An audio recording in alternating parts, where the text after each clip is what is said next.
Jack Harris. Hey, folks. Buddy. Hey. You didn't need to get all dressed up. Okay. I'll take it off then. Good Lord. The only guy here dressed formally.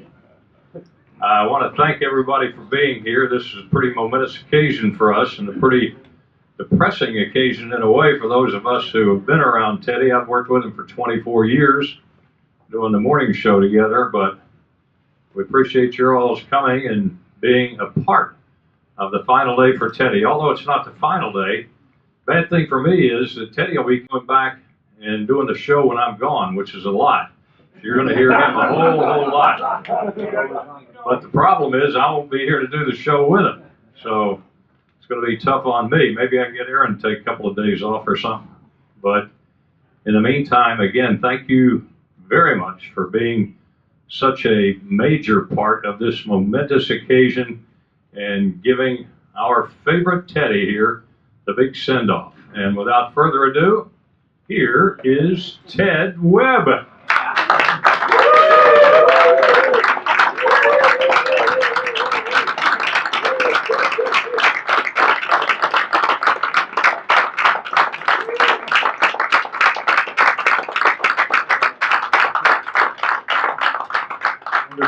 I want to thank you guys for coming up, getting up so early, and being here for this occasion. It's a special occasion for me, and it's one of those where I'm coming in here happy that I'm going to be retiring and getting a little bit more rest, but I'm coming in here very sad because this is something that I've been doing for 54 years, and it's like leaving the love of your life. So. But thank you very much for coming out here this morning. I'm really touched by your presence out here. Thank you. God bless you. God bless you.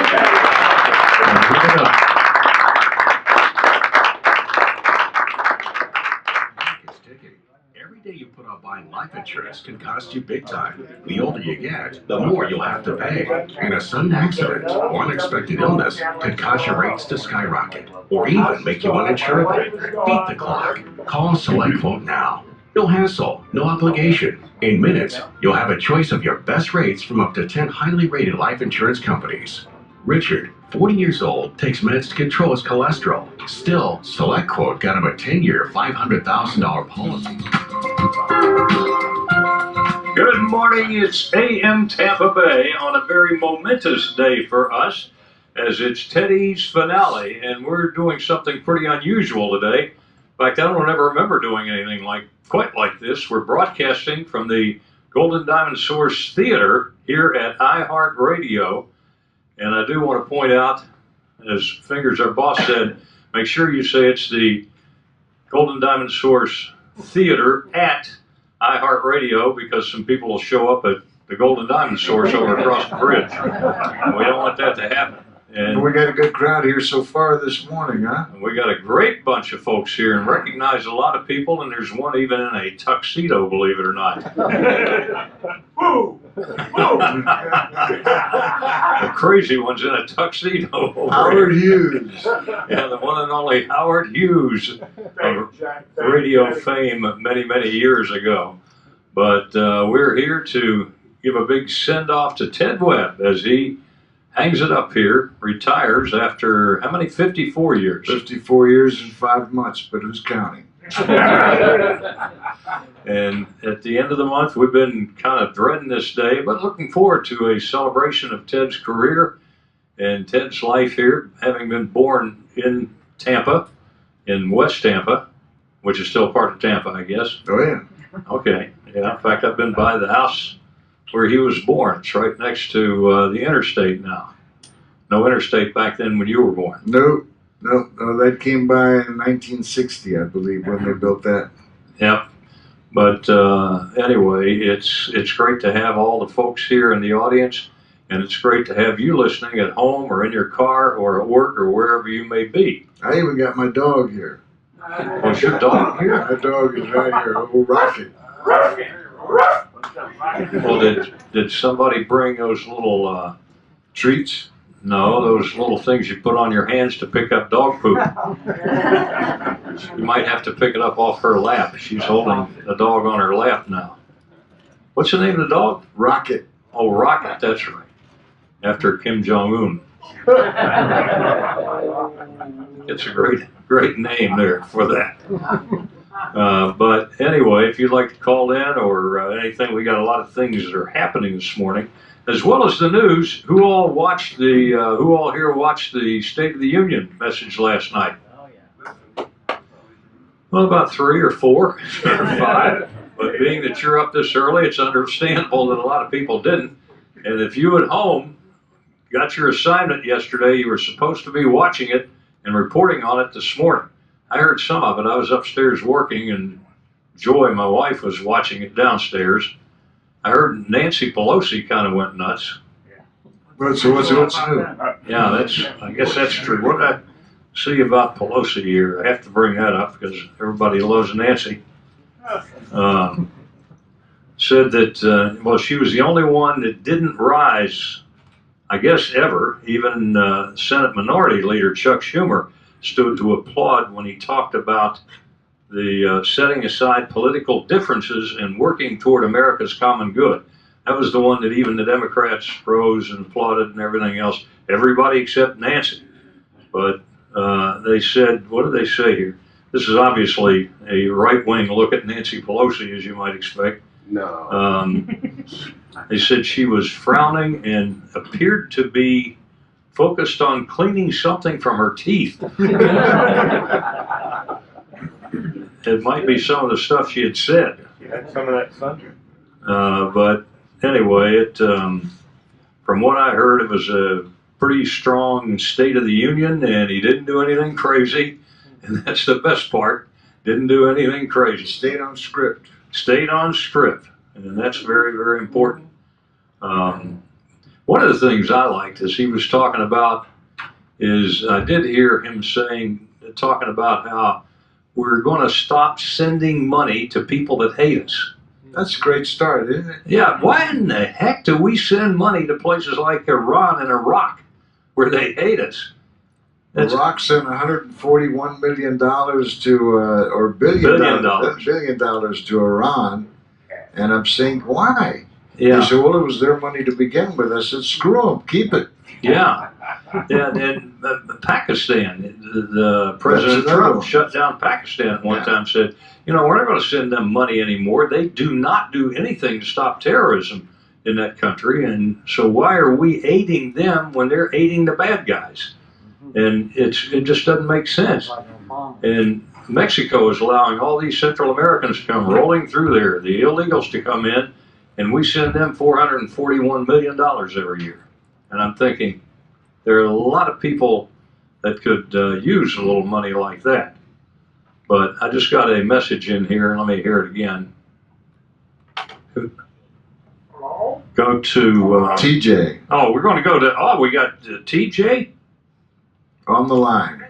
On the line here. What a great honor this is to talk to you folks right now at this momentous moment. Well, what do you got to say? Well, it might be Ted's last day in broadcasting, but it's not Ted's last day, and I'm pulling for him. I had the same type of health problems that he has encountered, and it's not his last day on this planet, and he's a great family man, great broadcaster, great photographer. You can't replace the guy, you can't clone the guy, but,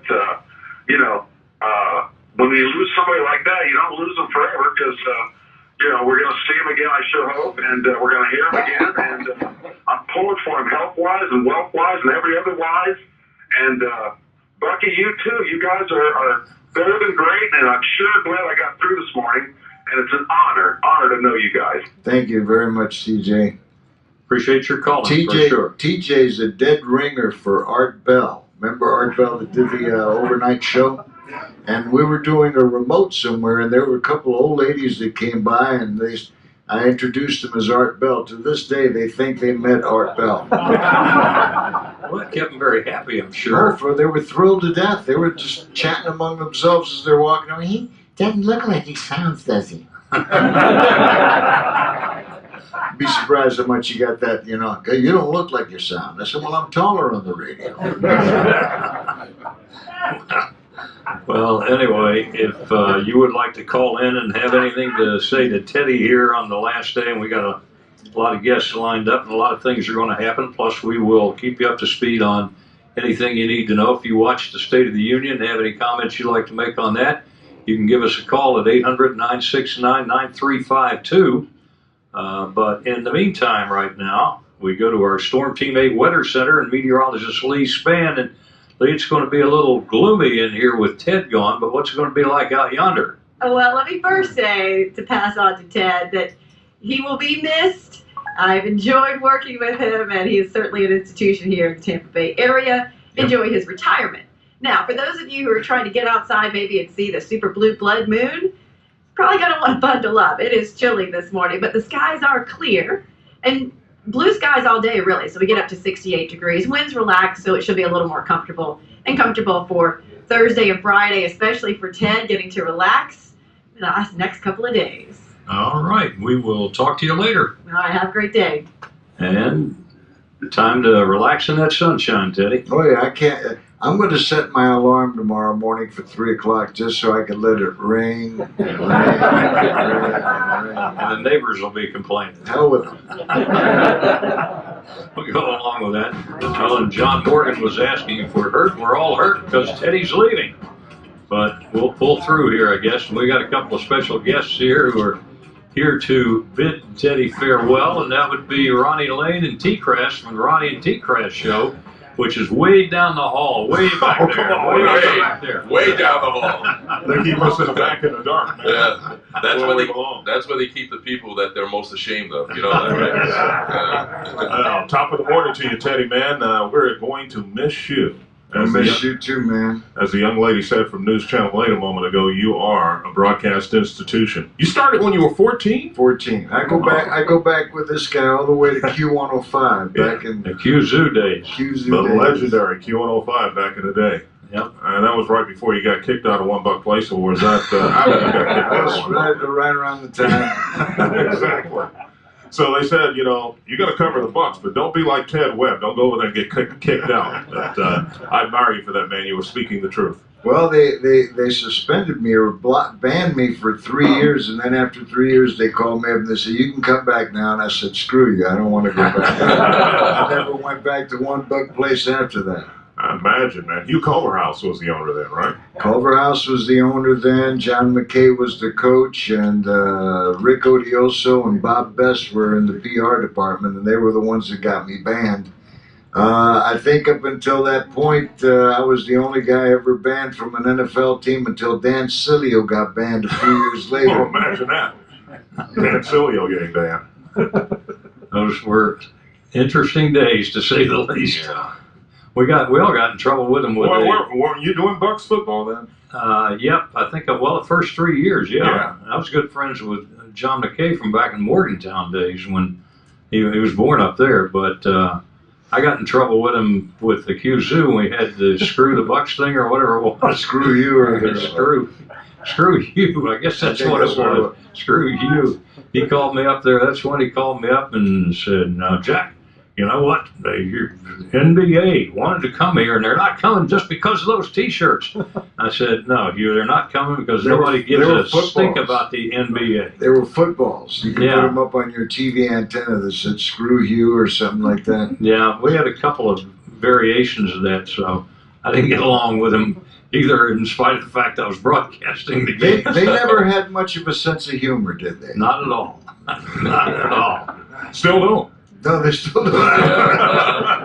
As Tom and I have found out the Yes, hard way. yeah, we sure have. You know, I got into a little bit of trouble. I was banned for a short time too. So, Really? oh yeah, this yeah. is several years ago when, right before this is when the Glaciers bought Man U. Right. And I had said something to the effect that, they're not spending money because they want to show the players because the lockout was coming right around the corner. Right. And, they were like, "Oh, we're going to ban you for a little bit. You're not allowed to come to the games." I'm like, "Why?" Because I said the truth. And that was the truth at the time. Sure. So, and after a short while, we let bygones be bygones, and that was the end of it. But, that's kind of interesting. No, they stayed pissed at me for 3 years. That's a long time. You know, what the hell did you say? What did you do? John McKay wouldn't come on the show.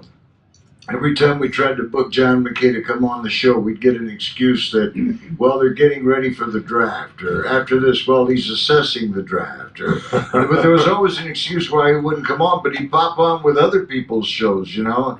And so I started getting 5 years worth of press conferences where John McKay was answering certain questions, and I would ask my own individual questions, you know.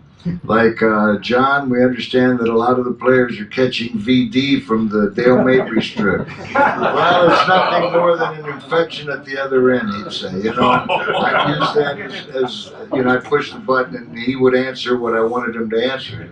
Well, obviously spending all that time in the draft was a lie, because they didn't draft really well. They didn't draft very well. Well, anyway, thanks for coming by, you guys. Ronnie and T-Crest showed down the hall. Ignore them until 9 o'clock. Let's see. Oh, we'll be off the air at 9. Oh, we'll be off at 9. Yeah, people ignore us anyway, so thanks. But I just want to say, Ted, you know, you've been a great friend of ours, and we certainly wish you a lot of luck, man. Thank you, man. If you need anything, don't hesitate to call us. We'll be dropping in on you. And it's 5:30 on AM Tampa Bay. When you need to know. News Radio 970 WFLA. Good morning, I'm Chris Trenkman. Our top story at 5:30, a gymnastics coach in Lakeland has been busted for child porn. 21-year-old Alexander Catchalong was a coach at the Elite World Gymnastics Training Complex. Good morning, it's AM Tampa Bay with Jack and Ted. We're broadcasting from the Golden Dawn Source Theater here at iHeart Radio. As it is Teddy's final day, and we got a full house here this morning coming to say goodbye to Teddy as he gets ready to wrap it up. And also, of course, we have an obligation to keep people informed, keep people part of the best informed audience in the Bay Area as they gird their loins informationally in the morning. And the big story, of course, this morning is the aftermath of the SOTU, the State of the Union address by President Trump last night. And we got our expert on such things, Colonel Jim Warashuk, right up here, who is ready to give us his thoughts on it. And out there as well. Well, great to be here this morning, and what a momentous occasion. As much as we hate to see it come to this, we'll do our best and get through it. And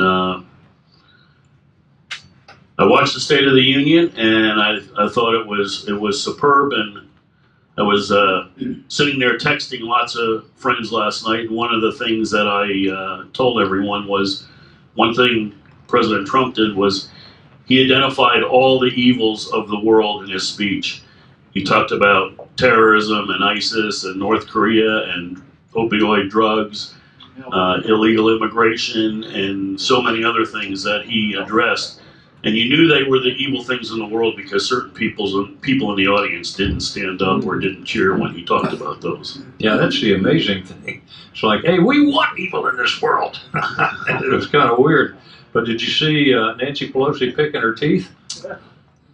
I saw how did I describe it? A sour puss on her face, and it was not. I hope she realized she was on camera, because it was not the nicest smile, certainly. Wouldn't have made any difference if she'd have been standing on her head, right?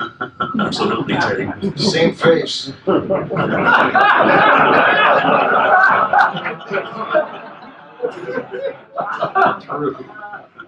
But he came up with things like he's going to keep Guantanamo open, which they've been, President Obama was trying to close, and even President Bush before him was getting these guys out of there. That's an important point, because what that tells us, during the previous administration, we did not do very many capture operations, and that tells us we're back in business doing capture operations. And one of the shortfalls of not doing capture operations of terrorists, be it Al Qaeda, Al Shabaab, ISIS, of course, they're dwindling, is you don't get to validate information that you have from key people that you may capture. You don't always get good intelligence when you capture these guys, but you are able to also validate information. And so that's something that we have not had for a long time, and it's a signal that we're going to be doing that some more. It was interesting, the guests that he had last night there, that for every position he took, or for every position he stated, he had somebody there almost to represent it. Yeah, that was.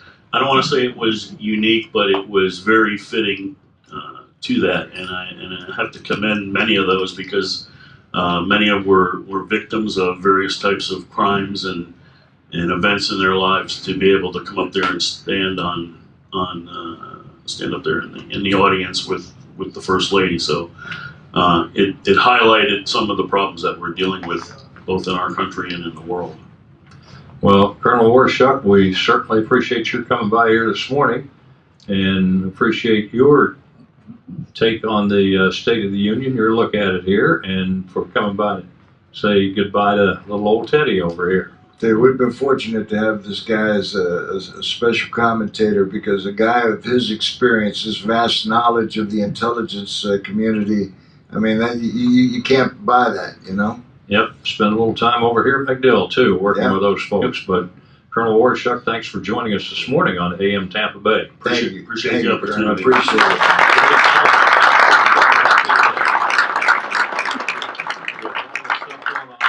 We got a special guest who's joining us right now, and that is Mark Starling with News Radio 570 WWNC iHeartRadio. And Mark, you remember Teddy? I think there's a faint memory there. I gotta say, I didn't ever expect to see this day come. I got to be honest with you. And you know, when I showed up at the doorstep of WFLA in 2010, and was in a horrible spot in life, and one of the first people that reached out a lending hand was Ted Webb. And through my entire 3.5 years there, Ted was more than just a coworker. He knew. He took the time to reach out to everybody and to talk with everybody, and he made everybody feel like $1 million. And I can honestly say without a doubt that the simple fact that now I've got my own morning show here in Nashville, and I owe an incredible amount of that to Ted Webb. Thank you, Ted. Thank you, Mark. I appreciate that. You are certainly a legend, and that legend, I got news for you. Tampa Bay is losing one of the best it has ever seen. And Godspeed to you, my friend. I love you, and I look forward to hopefully seeing you up here in the mountains of Asheville soon. You never know. Yeah, he's been up here a few times. I worked up there. I worked at the WKKE in Asheville. Oh, I didn't even know that. Yeah, 1969. In 69. Well, I was a little kid then. I remember that. Maybe that's why I'd forgotten it. But Mark, we appreciate your calling in. That's great. Thank you, Mark. Thanks again, guys. Hey, what's the weather like up there in Nashville this morning? We're freezing down here. It's got all the way down to the 40s. We are at a balmy 21 degrees and some shiny ice crystals all around the ground. So that's why I worked there in '69, and I'm here now. I don't blame you. Hey, thanks for calling in, Mark. You got to take care, guys. God bless. It's 5:48, and we go to the newsroom now, and Chris Trinkman. 55 on AM Tampa Bay on our Goodbye show here from Ted Webb, broadcasting from the Golden Diamond Source Theater here at iHeartRadio. Again, it's not Golden Diamond Source, we're at the theater in iHeartRadio on Gandy Boulevard, just off the Crosstown Expressway. And we do have some other things to take care of here, too, and Katie Bacino is on board here now to talk about what's on her blog. I know there are a couple of really good things on there. Yeah, they've got it loaded up today. Of course, I put the Ted Webb tribute video up there that we used for the Christmas party. I went ahead and reposted that so everyone can check it out. It's got some good voices in there. Everybody said goodbye to Ted. There's a State of the Union video up there. It's just a quick recap. I know most of the people here probably weren't up for the address last night, but it's no way. A quick recap in 90 seconds, so you guys can go to the blog and just watch that, and it's just like you stayed up for it. And of course, I've got the cat video on there for Jeff. And you sent me that trick shot video last night. That was amazing. I don't even think, there's not a trash can here, but I probably couldn't shoot a paper in that basket about a foot away from me. That's amazing. People just throwing stuff like that and hitting things and putting things up. The guy throws a guitar on the wall and hangs. But then at the end of it, it shows that he fails. Yeah, that would be me. I could absolutely just make a huge video of me failing at trick shots. That's absolutely, I could do that. Well, And usually we ask Jeff Kirkendall about what's coming up, but we got to get Jeff in here a little bit because people would like to see Captain Kirkendall. See, people are out here now. Yes, I want to see what Captain Kirk. And I know he'll have something unusual to say with Ted's departure coming up here. Of course, she'll get to work with him because Ted's going to come in and fill in for me when I'm gone. So. You say that so lightly. You know, you take so many damn days off. I'm in retirement, brother. I'm not coming back that many days. I just want to put that on the record right now. I will not be coming in every day that you take off. This guy's like Johnny Carson. I swear to God. Where's Jack? Oh, he's got another 3 days off. God. It always pays to bring the camera to the Christmas party. I'm telling you, he's done that for years. Well, I don't have any days off coming up until week after next. It's going to be really tough. Too soon. Too soon. Anyway, it is 5:57 on AM Tampa Bay.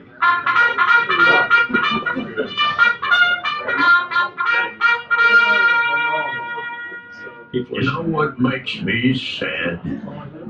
You know what makes me so weepy-eyed and broke up?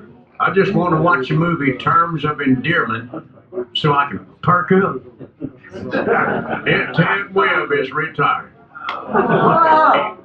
Ted Webb is like an institution in this town. I don't mean a mental institution. I mean like a institution. Ted Webb, incredible announcer, accomplished photographer, master of trivia, and a part-time ninja. I bet you didn't know that last one, did you? That's how good he is. Ted Webb's been on radio in this town since 1963. And it finally dawned on him, this might not be his career. I give you an idea how long a boy's been on radio around here. When Ted Webb got started in Tampa, the Gasparilla Festival was two guys with peg legs walking down Bayshore Boulevard yelling, "Arrrr!" Yeah, but now Ted's, he's going from asking trivia questions to being a trivia answer. That's what he's doing. The question being, that guy that was on with Jack, what was that guy's name? Yeah, that's who you are now, Ted. And Ted Webb has touched me personally. I want you to know that. I don't mean in a creepy, inappropriate way. Ted taught me, though, how to unleash the inner Earl. This guy is the godfather of the radio rant. He is. One of the highlights of Ted's career, in fact, he once called Ronald Reagan Jr. a butthole. He didn't say the word butt, and he did say the word hole. I'll give you a second to put that together if you like. Now, a lot of people have asked me, what is Jack Harris going to do without Ted Webb? I can reveal now. Jack has told me personally, he hopes to double his salary. Ted's going to be like Heckle without Jekyll. It's going to be like Tony Orlando without Dawn. It's going to be like Jennifer Eddles without them other two people in that group. I don't know. It's going to be lonely. Be a little lonely place in my heart without Ted around. And Jack is going on and on and on and on. Wake up, America!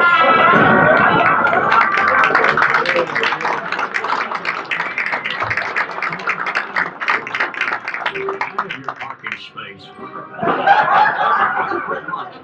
I'm serious as sin about this. Right? That's an Arrow Pitts American. Ted Webb's big. News, traffic, and weather. News Radio 970 WFLA.